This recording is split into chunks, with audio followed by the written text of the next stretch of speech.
চিকিৎসক, নার্স সহ অন্যান্য জনবল ও যন্ত্রপাতির অভাবে চালু করা যাচ্ছে না লাইফ সাপোর্ট অ্যাম্বুলেন্স। গেল বছর ভারত সরকারের উপহার হিসেবে অ্যাম্বুলেন্সটি প্রদানের পর থেকেই পড়ে রয়েছে সদর হাসপাতালে। সংকট নিরসন করে দ্রুত সেবা উপযোগী করার দাবি নাগরিক সমাজের। জেলার কোনো হাসপাতালে নেই আইসিইউ সম্মিলিত স্বাস্থ্যসেবা। মুমূর্ষু রোগীদের চট্টগ্রাম ও ঢাকা নিয়ে যেতে অনেক সময় ঝুঁকি নিতে হয় স্বজনদের। দ্রুত চিকিৎসক, নার্স ও চালক সংকট নিরসনে সংশ্লিষ্টদের হস্তক্ষেপ চান নাগরিক সমাজ। খাগড়াছড়িতে আইসিইউ না থাকার কারণে এখানে জনগোষ্ঠীর খুব অসুবিধা হচ্ছে। কোনো রুগী ইমার্জেন্সি অবস্থান হইলে তাকে দেখা গেছে এখান থেকে চট্টগ্রাম পাঠাইতে হয়।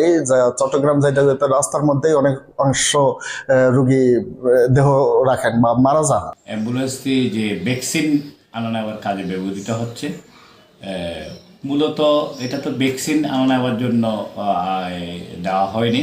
সদর হসপিটালে যদি আইসিইউ ইউনিট প্রতিষ্ঠা করা হয়, একই সাথে যে আইসিইউর যে অ্যাম্বুলেন্সটি আছে এটাও যদি সচল করা হয়, আমি মনে করি এখানে আমাদের খাগড়াছড়ি জেলাবাসী, একই সাথে যে আমাদের সাথে লংগদু, বাঘাইছড়ি উপজেলাবাসী উপকৃত হবে। ডাক্তার এবং নার্সের জন্য এটা চালু করা যাচ্ছে না। আমরা চাই এটা অচিরেই যেন চালু করা হয় এবং খাগড়াছড়ি মানুষের কল্যাণের জন্য এই সুবিধাটা লাগানো হয়।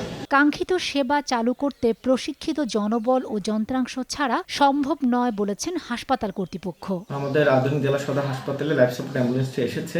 এটি চালু করার জন্য আসলে পর্যাপ্ত দক্ষ জনবলের দরকার। সেটা আমাদের বর্তমানে হাসপাতালে নেই বলে এখনো পড়ে রয়েছে।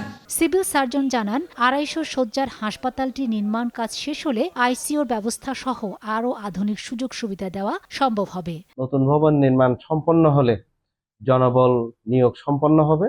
সেক্ষেত্রে আমরা বিশেষজ্ঞ পর্যায়ের জনবল নিয়োগ পাবো স্বাস্থ্যসেবা বিভাগ থেকে। একই সাথে আমরা উন্নত চিকিৎসা, কিডনি ডায়ালাইসিস সেবা, আইসিইউ সেবা, আইসোলেশন সেবা, এই সেবাগুলো আমরা দিতে সক্ষম হব জনগণকে যদি নতুন ভবন নির্মাণ সম্পন্ন হয়। করোনা পরিস্থিতির সময় খাগড়াছড়ি সদর হাসপাতালে ৩ বেডের আইসিইউ ইউনিটের সরঞ্জাম আনা হয়, তবে জনবল সংকটে সেটিও চালু করা হচ্ছে না। সময় সংবাদ, খাগড়াছড়ি।